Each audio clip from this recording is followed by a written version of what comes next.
టీవీని తీసుకొచ్చిన బట్టి వందనాలు. విజయ్ గారి బట్టి వందనాలు తండ్రి. ఇంకా చేరి మేము ఎవరైతే మేము నేను ఆరాధించుకోవాలో తండ్రి దేవ, ఎవరైతే ఈ దినం పాటలు పాడడానికి, నేను ఆరాధించడానికి, వ్యక్తిగతంగా ఆరాధించడానికి, నీ వాక్యాన్ని వినటకు అయ్యా తండ్రి వారు నేను సమర్పించి వారి యొక్క జీవితాల్లో అయ్యా వారికి ఉన్న దాంట్లో తండ్రి సమర్పించుకున్నట్లు అన్ని విషయాల్లో కూడా ఈ దినం ఆరాధన అంతటి మీద నేను తండ్రి కొంత ఆలస్యమైన తండ్రి దేవ నీవే మాకు తండ్రి అయ్యా తండ్రి నీవే నీ యొక్క చిత్తంలో నేను ఈ పరిచర్య అంతా కూడా నడిపించి మనసులో ప్రార్థన చేసిన దేవ సహాయం చేయండి. అనేకులను సిద్ధపరిచి తీసుకొని రండి నేను ఈ వాతావరణంలో నేను మమ్మల్ని ఆత్మతో సంధించి ప్రార్థన చేసిన పాటల్లో మాతో ఉండండి దేవా. పాడేవారిని ఆత్మతో వారి శక్తితోని బలంతో పొందుకునే నీ యొక్క అయ్యా తండ్రి నీ ఆత్మతో వారు పాడేవారిగా నేను ఆరాధించేవారిగా చెమనిస్తూ ప్రార్థన చేస్తున్నాను దేవా. ఈ జన్మంతటి మీద ఈ ఆరాధన అంతటి మీద నీ ఆధిపత్యం వహించి నడిపించండి. తేబడిన బల్ల తండ్రి రొట్టె రసాన్ని బట్టి వందనాలు సిద్ధపరిచి తేబడింది మీ తండ్రి దాన్ని దీవించండి. వందనాలు చెల్లించుకున్నాను. తేబడిన కానుకలు అయ్యా తండ్రి నేను కాంప్లింగ్ బాక్స్ బట్టి వందనాలు చెల్లించుకున్నాను. అయ్యా తేబడిన తండ్రి అది పాట పడుతుందా?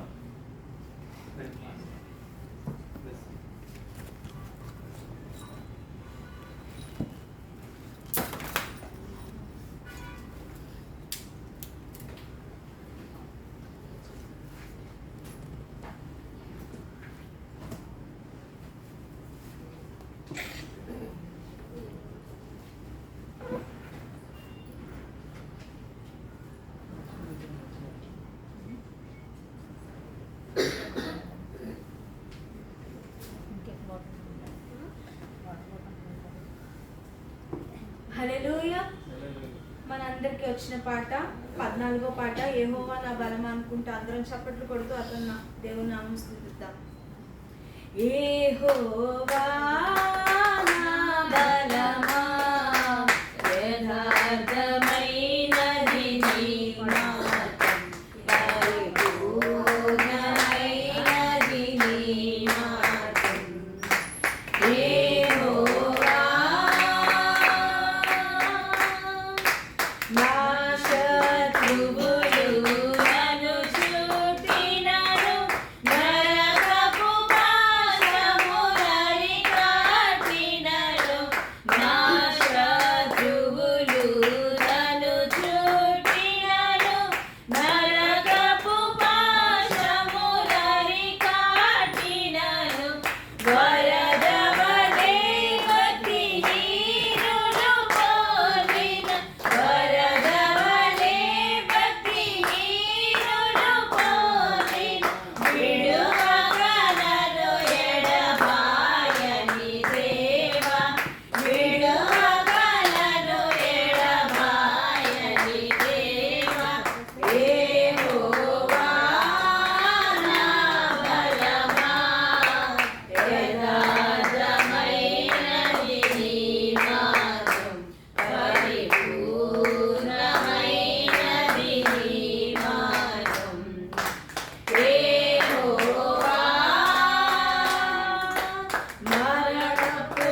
వచ్చిన పాటే మన పాటల పుస్తకం నుంచి 125వ పాట, సర్వాధికారి పరమోపకారి అనుకుంటా అందరూ ఆయన నామం స్తుతిద్దాం. సర్వాధికారి పరమోపకారి ప్రభువాత చాటెదను, జయ జయ నాదం శ్రీ యేసుగాను స్వరమెత్తి పాడెదను, జయ జయ నాదం శ్రీ యేసుగాను స్వరమెత్తి పాడెదను.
నుంచి 127వ పాట. నేనేమైనా ప్రభువా నిన్నే స్తుతిస్తాను, నాకేమున్నా ప్రభువా నీకే అర్పిస్తాను. పాట దేవుని ఆరాధిద్దాం. నేనేమైనా ప్రభువా నిన్నే స్తుతిస్తాను, నాకేమున్నా ప్రభువా నీకే అర్పిస్తాను. నేనేమైనా ప్రభువా నిన్నే స్తుతిస్తాను, నాకేమున్నా ప్రభువా నీకే అర్పిస్తాను. నేనేమై ఉన్నాను నీ దయవలనేనయ్యా, నేనేమై ఉన్నాను నీ దయవలనేనయ్యా. నాకున్నవన్నీయు నీవిచ్చినవేనయ్యా, నాకున్నవన్నీయు నీవిచ్చినవేనయ్యా. నేనేమైనా ప్రభువా నిన్నే స్తుతిస్తాను, నాకేమున్నా ప్రభువా నీకే అర్పిస్తాను. నేనేమైనా ప్రభువా నిన్నే స్తుతిస్తాను, నాకేమున్నా ప్రభువా నీకే అర్పిస్తాను. లేక లేక వృద్ధాప్యమందు ఏకైక కుమారుని ఇచ్చింది నీవే. లేక లేక వృద్ధాప్యమందు ఏకైక కుమారుని ఇచ్చింది నీవే. ఇచ్చిన నీవే బలి కోరగా, ఇచ్చిన నీవే బలి కోరగా, తెచ్చి నీకే అర్పించిన అబ్రహాములా. నిజమైన ప్రభువా నిన్నే స్తుతిస్తాను, నాకేమున్నా ప్రభువా నీకే అర్పిస్తాను. నేనేమైనా ప్రభువా నిన్నే స్తుతిస్తాను, నాకేమున్నా ప్రభువా నీకే అర్పిస్తాను. సర్వం పోయిన శరీరం కుళ్ళిన నాయనాలే వెలివేసిన, సర్వం పోయిన శరీరం కుళ్ళిన నాయనాలే వెలివేసిన. ఆకులంతా శత్రువులైనా, ఆకులంతా శత్రువులైనా, అష్టము వరకు సహించిన ఆయోగులా. నేనేమైనా ప్రభువా నిన్నే స్తుతిస్తాను, నాకేమున్నా ప్రభువా నీకే అర్పిస్తాను. నేనేమైనా ప్రభువా నిన్నే స్తుతిస్తాను, నాకేమున్నా ప్రభువా నీకే అర్పిస్తాను.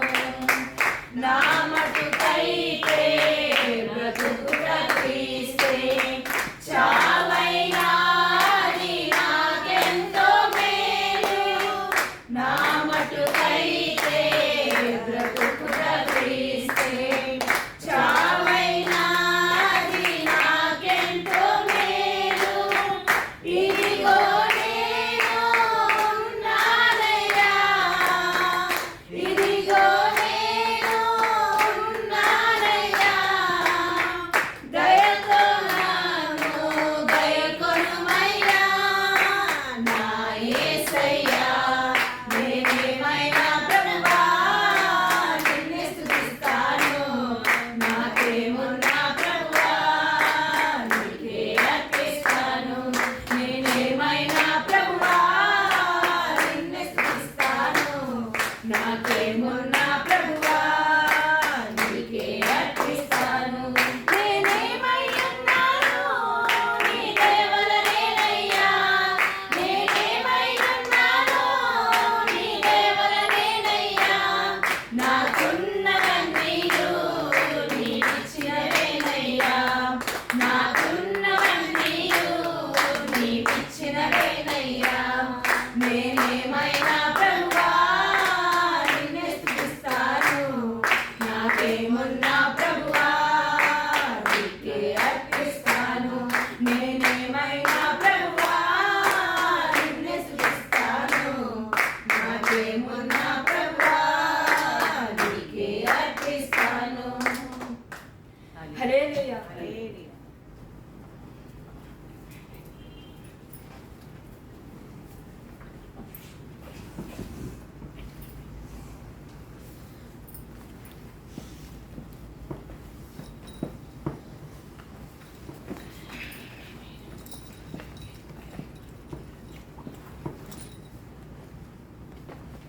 కీర్తన భాగము దావీదు కీర్తన 15వ కీర్తన మనము ధ్యానం చేసుకుంటాం. అది చాలా చిన్న కీర్తన, మనము మార్చి చదువుకుందాం. అందరూ కూడా కలిసి దేవుని యొక్క బైబిల్ గ్రంథాన్ని విప్పి కీర్తన భాగము 15వ కీర్తన అందరూ కలిసి చదువుకుందాం.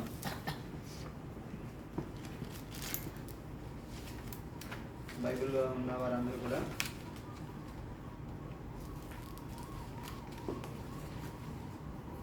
తీసారా? Psalms 15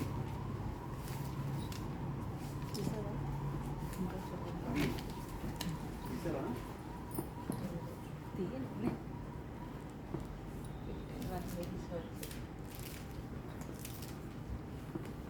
చిన్న కీర్తన అందరూ కలిసి చదువుదాం. చదువుతారా? మీరు ఇంగ్లీష్లో ఫస్ట్ చదువుతారా?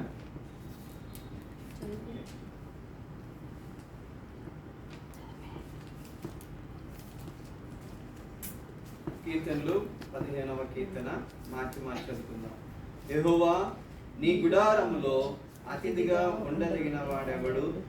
నీ పరిశుద్ధ పర్వతం మీద నివసింపదగిన వాడెవడు?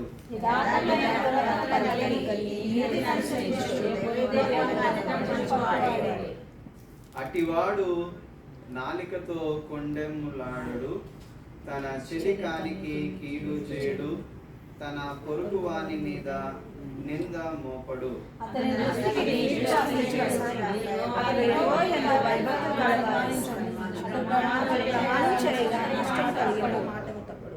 అందరూ కలిసి చూద్దాం 5వ వచనాన్ని. తన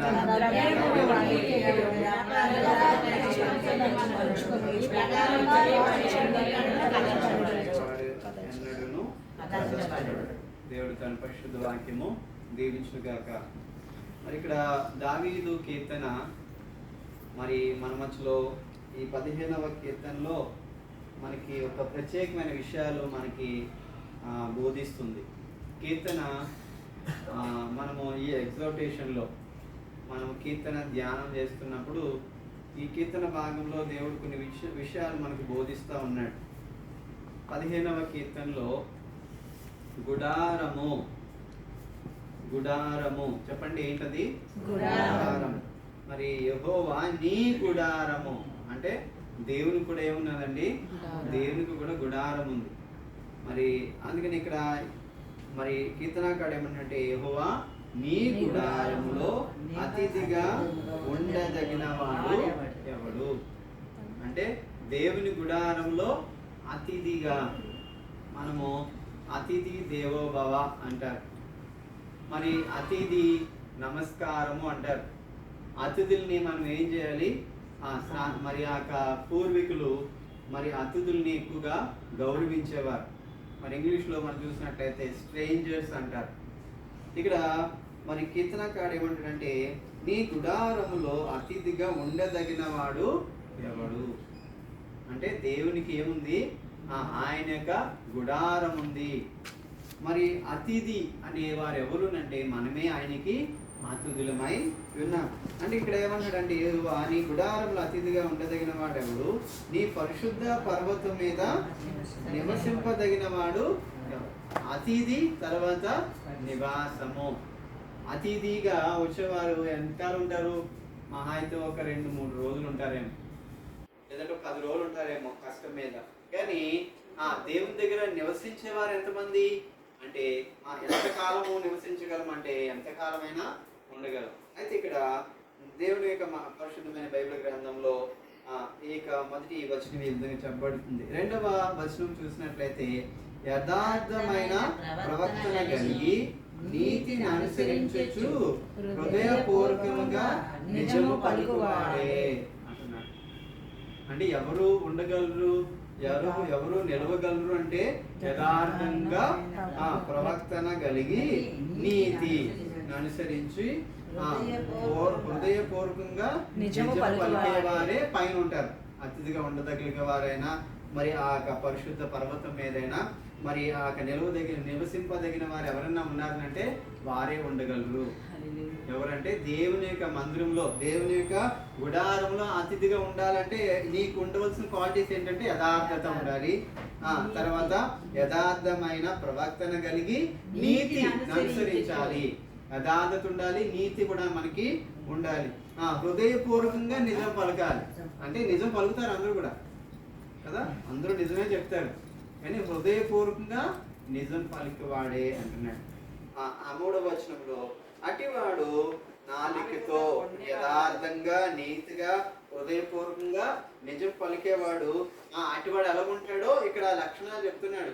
అటివాడు నాలుకతో ఏం చేయడంట, కొట్టడాడు. తన చెలికానికి కీడు చేయడు, తర్వాత తన పొరుగువానికి నింద. ఈ 3 పనులు చేస్తాడు. యథార్థంగా ఉండాలి. యథార్థంగా ఉండాలి అంటే ఈ 3 పనులు నువ్వు నీ జీవితంలో నువ్వు ప్రతిరోజు కూడా చేస్తూ ఉండాలి. ఏ 3 పనులు చేయాలి? కొండను ఆడకూడదు, తర్వాత కీడు చేయకూడదు, తర్వాత నింద మోపకూడదు. ఈ 3 ఏంటవి? కొండెములు ఆడకూడదు. చెప్పండి, కొండెములు ఆడకూడదు. 2వది కీడు చేయకూడదు, 3వది నింద మోపకూడదు. మనం ఈ 3 పనులే చేస్తా ఉంటాం. అయితే ఇక్కడ మనము దేవుని మందిరంలో, దేవుని గుడారములో ఉండాలి. లేదంటే ఆయన పరిశుద్ధ పర్వతం మీద మనము ఆయన పరిశుద్ధ పర్వతం మీద నివసింపదగిన వాడు ఎవడునంటే యథార్థమైన నీతి గల ఉండాలి. అంటే ఈ 3 పనులు మనము చేయవలసింది. అక్కడ తర్వాత మనం చూసినట్టు 4వ వచనంలో అతని దృష్టికి నీచుడు అసహ్యుడు. నీచంగా ఉన్నవాడే అసహించుకుంటాడంట. తర్వాత ఇంకొక మాట ఏంటంటే అతడు యెహోవాయందు భయభక్తులు కలువారిని సన్మానిస్తాడు. ఒకరినేమో అసహించుకుంటాడు, అదే వ్యక్తి మరి ఆ భయభక్తులు గలవాన్ని సన్మానిస్తాడు. తర్వాత 3వ పని అతడు ప్రమాణము చేయగా నష్టం వచ్చినా కానీ మాట తప్పదు. కొన్నిసార్లుగా ఓ పని ఒప్పుకున్న తర్వాత నష్టం వచ్చేస్తుందని చెప్పేసి ఆ పనిని మనము మానుకుంటాం.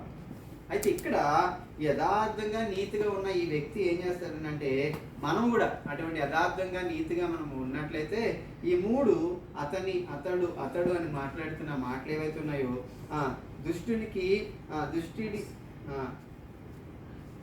అతని దృష్టికి నీచుడు అసహ్యుడు. అతడు యెహోవాయందు భయభక్తులు కలవారిని సన్మానిస్తాడు. తర్వాత అతడు ప్రమాణం చేయగా నష్టం వచ్చినా కీడు వచ్చినా కానీ మాట మాత్రము తప్పదు. మరి చివరి మాట మనం చూసినట్లయితే ఈ యథార్థమైన హృదయం నీతి గల మరి ఆ వ్యక్తిగా హృదయపూర్వకంగా మనం నిజం పలికేవాడు ఎలా ఉంటాడో ఇక్కడ దేవుని వాక్యం సెలవిస్తుంది. 5వ వచనం చూసినట్లయితే తన ద్రవ్యమును వడ్డీకి, దాని దగ్గర ఉన్న డబ్బులు 10,000 ఉన్నా, 1,00,000 రూపాయలు ఉన్నా వడ్డీకి ఎవరంటే ఎవరు యథార్థంగా ఉండాలి. యథార్థంగా ఉండాలి అనుకున్నవాడు తన యొక్క ద్రవ్యాన్ని వడ్డీకి ఇవ్వడు. నీతిగా ఉండాలనుకున్నవాడు తన యొక్క ద్రవ్యాన్ని వడ్డీకి ఇవ్వడు. హృదయపూర్వకంగా నిజం పలికేవాడు మరి తనకున్న ధనాన్ని వడ్డీకి ఇవ్వడంట. తర్వాత వచనం ఏం చెప్తుందంటే నిరపరాధిని చెరుపుటకై లంచము పుచ్చుకుంటాడు. మరి లంచం ఎవరు పుచ్చుకుంటారంటే ఎవరైనా మరి ఆ వ్యక్తిని ఏమైనా చెయ్యాలంటే కొన్నిసార్లు చూస్తూ ఉంటాం. కొన్ని ఆర్గనైజేషన్స్లో కొన్ని పనిపాట్లో ఏవైనా పనులు అయినప్పుడు లంచాన్ని తీసుకుంటారు. అయితే లంచం తీసుకొని ఏం చేస్తారు? ఆ పనిని చేస్తారు. లంచం తీసుకోకుండా పని చేయరు. అయితే ఇక్కడ మనం చూసినట్లయితే నిరపరాధిని చెరుపుటకై లంచము పుచ్చుకొనుడు ఈ ప్రకారం చేయవాడు ఎన్నడును కదల్చబడడు. నీవు నేను కదల్చబడకుండా ఉండాలి, కదల్చబడకుండా దేవుని ఆరాధించాలి. అంటే ఈ విషయాలు ఏవైతే ఈ 5 వచనాలు రాయబడుతూ వచ్చాయో ఇవన్నీ కూడా మనం ఏం చేయాలి? ఎక్సర్సైజ్ చేస్తూ ఉండాలి. కళ్ళు మూసుకుందాము, మనము నిలబెడదాము. దేవా ఈ యొక్క 5 మరి పనులు 5 పనులే కాదు, నేను ఎన్నో విషయాలు మాకు నేర్పిస్తూ ఉండండి అయ్యా అని దేవునితో మాట్లాడదామా? మనం ఎక్కడున్నా ఏ పరిస్థితిలో ఉన్నా దేవా నీ సన్నిధిలో అయ్యా తండ్రి నాయనా దేవా నేను నీ సన్నిధిలో నేను ఉన్నాను. అయ్యా నన్ను అయ్యా తన అతిథిగా నీ యొక్క గుడారములో నివసించడానికి నేను నీ సన్నిధిలోనికి వచ్చానయ్యా. అయ్యా తండ్రి నీ పరిశుద్ధ పర్వతం మీద నివసింపదగిన వ్యక్తిగా నేను ఉండాలనుకో. ఇక్కడైతే కీర్తనాకారుడు అంటున్నాడు, మరి వాడెవడు నివసింపదగిన వాడెవడు అంటున్నాడు. ఉండేవాడెవరు, నివసించేవారెవరు అని అంటున్నాడు. అయితే తర్వాత వచనంలో చెప్తున్నాడు, యథార్థమైన ప్రవర్తన కలిగి నీతిని అనుసరించచ్చు, హృదయపూర్వకంగా నిజం పలికేవాడే. ఈరోజు మన నోటంట మనం అబద్ధాలు పలుకుతున్నామేమో, మనం యథార్థంగా లేమేమో, దేవునికి మనము అసహించుకునే వారంగా ఉన్నామేమో, కొండములాడుతున్నామేమో, కీడు చేస్తున్నామేమో, నింద మోపుతున్నామేమో. దేవా నన్ను అటువంటి రీతిగా నన్ను చేయకయ్యా. ఇది నేను నీతో ఎక్కువగా నీతో సహవాసం కలిగి ఉండేవాడిని నన్ను చేయండి అని మనం దేవుని స్తుతిద్దామా. యేసు రాజాని భవనములో రేయి పగలు వేచియుండును. యేసు రాజాని భవనములో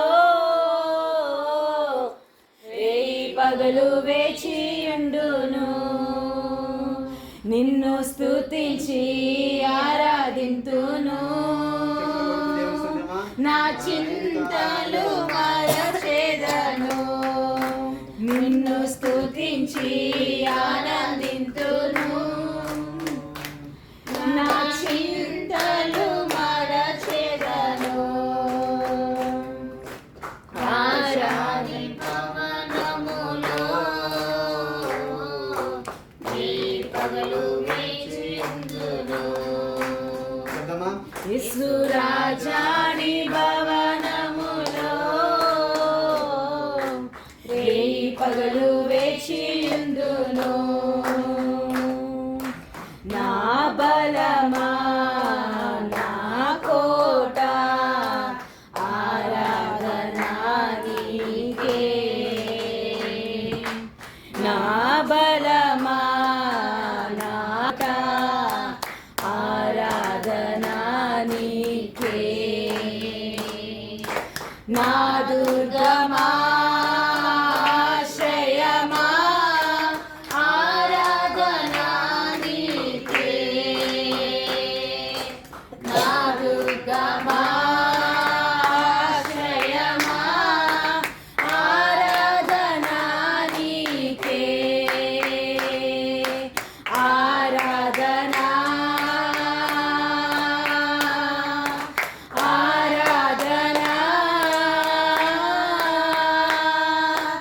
అబ్బా తండ్రి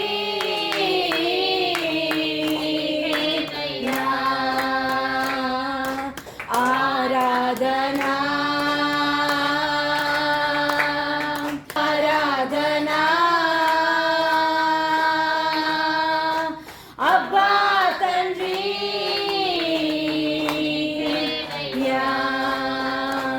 యేసు రాజాని భవనములో రేయి పగలు వేచియుండును. యేసు రాజాని భవనములో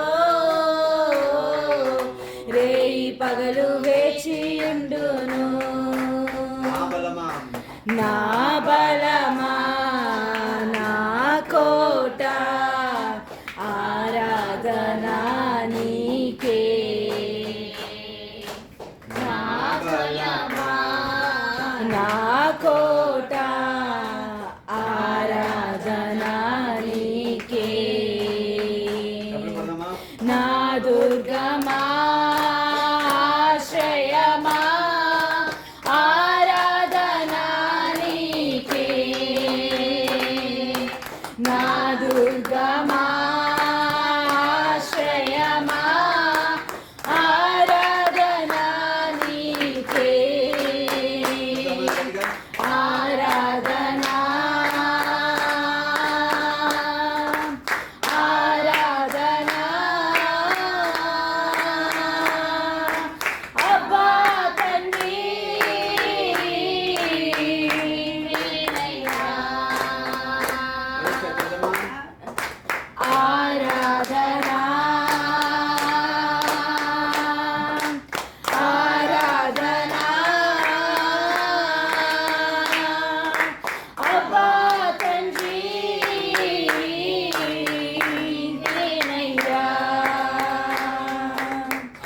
ఆరాధనా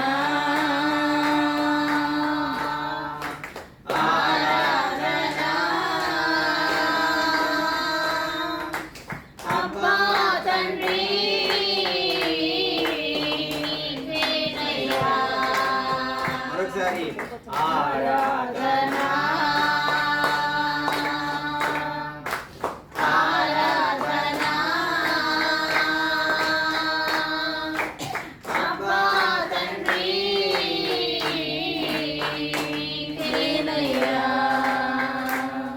ప్రార్థన చేసుకుందామా.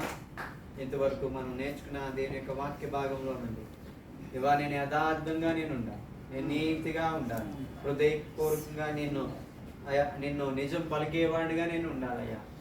దేవుని నన్ను అటువంటి వ్యక్తిగా నన్ను చేయండి తండ్రి. నీ యొక్క కీర్తన ద్వారా అయ్యా నేను కొండములాడేవాడిగా నేనున్నానేమో, అయ్యా కీడు చేసేవాడిగా నేనున్నానేమో, నింద మోపేవాడిగా నేనున్నానేమో, ఒకవేళ నేను వడ్డీకి ఇచ్చేవాడిగా నేనున్నానేమో, లంచం పుచ్చుకునేవాడిగా నేనున్నానేమో. అయ్యా తండ్రి ఈ క్రియలు అయ్యా తండ్రి నాలోంచి తీసివేయండి తండ్రి. నేను ఆరాధించుకున్నాను తండ్రి. నా హృదయంలో ఆరాధనతో నాకున్న ఈ పరిస్థితులు నా ప్రవర్తన అంతా కూడా నేను సరి చేసుకోవడానికి నాకు నీ యొక్క ఉద్దేశాన్ని రుజువుపరచండి అని మనం దేవస్థానంలో ప్రార్థన చేసుకున్నామా. కలిసి వ్యక్తిగతంగా ఆరాధించేవాళ్ళు మరి త్వరితంగా 2 మహా అయితే 3 దేశంలో వ్యక్తిగతంగా ఆరాధన చేయండి. మార్క్ అన్న కూడా ఆరాధన చేయొచ్చు వ్యక్తిగతంగా తన జీవితంలో దేవుడు ఇచ్చిన రక్షణకై ఆయన ఇచ్చిన ఈ గొప్ప ఆరాధనకై దేవుని స్తుతిస్తూ ఆరాధించారు.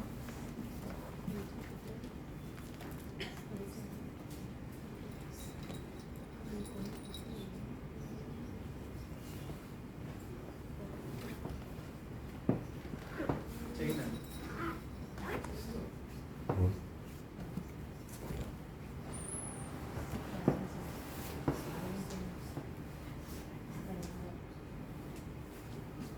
పరిశుద్ధుడు